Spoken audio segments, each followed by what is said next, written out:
ಈ ಕ್ಷೇತ್ರ ಧರ್ಮಸ್ಥಳ ಗ್ರಾಮಾಭಿವೃದ್ಧಿ ಯೋಜನೆ ಬಿಸಿ ಟ್ರಸ್ಟ್ ಜಮಖಂಡಿ ತಾಲೂಕು ವತಿಯಿಂದ ಬನಹಟ್ಟಿ ವಲಯದ ಅಸಂಗಿ ಗ್ರಾಮದಲ್ಲಿ ಜ್ಞಾನ ವಿಕಾಸ ಕಾರ್ಯಕ್ರಮದಡಿ ಪೌಷ್ಟಿಕ ಆಹಾರ ಜಾಗೃತಿ ಕಾರ್ಯಕ್ರಮ ಆಯೋಜಿಸಲಾಯಿತು.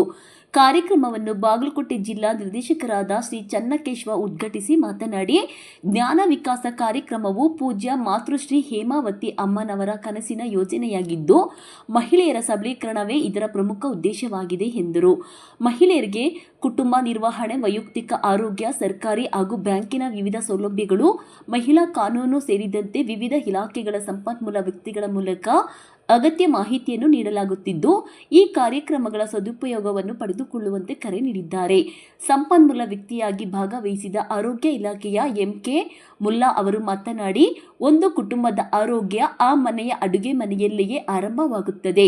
ಇಂದಿನ ಆಧುನಿಕ ಜೀವನ ಶೈಲಿಯಲ್ಲಿ ಜಂಕ್ ಫುಡ್ ಸೇವನೆಯನ್ನು ಕಡಿಮೆ ಮಾಡಿ ಮನೆಯಲ್ಲಿ ತಯಾರಿಸಿದ ಪೌಷ್ಟಿಕ ಆಹಾರವನ್ನು ಸೇವಿಸುವ ಮೂಲಕ ಉತ್ತಮ ಆರೋಗ್ಯವನ್ನು ಕಾಪಾಡಿಕೊಳ್ಳಬಹುದು ಎಂದು ಸಲಹೆ ನೀಡಿದ್ದಾರೆ.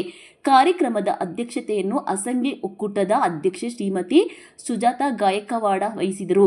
ಕಾರ್ಯಕ್ರಮದಲ್ಲಿ ಗಣ್ಯರಾದ ಹರ್ಷವರ್ಧನ ಪಟವರ್ಧನ, ದೊಂಡಿಬಾ ಗಾಯಕವಾಡ, ಯಮನಪ್ಪ ಪದ್ದಿ, ರಾಜು ಪಾಟೀಲ್, ಯೋಜನಾಧಿಕಾರಿ ನಿಂಗಪ್ಪ ಗುಡಸಲಮಣಿ, ಜ್ಞಾನ ವಿಕಾಸ ಸಮನ್ವಯ ಅಧಿಕಾರಿಗಳು, ಮೇಲ್ವಿಚಾರಕರು ಹಾಗೂ ಸೇವಾ ಪ್ರತಿನಿಧಿಗಳು ಉಪಸ್ಥಿತರಿದ್ದರು. ಜ್ಞಾನ ವಿಕಾಸ ಸಮನ್ವಯ ಅಧಿಕಾರಿ ಶ್ರೀದೇವಿ ಎಸ್.ವೈ. ಅವರು ಸ್ವಾಗತಿಸಿದರು. ಬನಹಟ್ಟಿ ವಲಯದ ಮೇಲ್ವಿಚಾರಕ ಶಿವಾನಂದ ಎಂ.ವೈ. ಕಾರ್ಯಕ್ರಮವನ್ನು ನಿರೂಪಿಸಿ ವಂದಿಸಿದರು. ವರದಿ ಶಾನೂರು ಗೊಲ್ಲಂಬಾವಿ.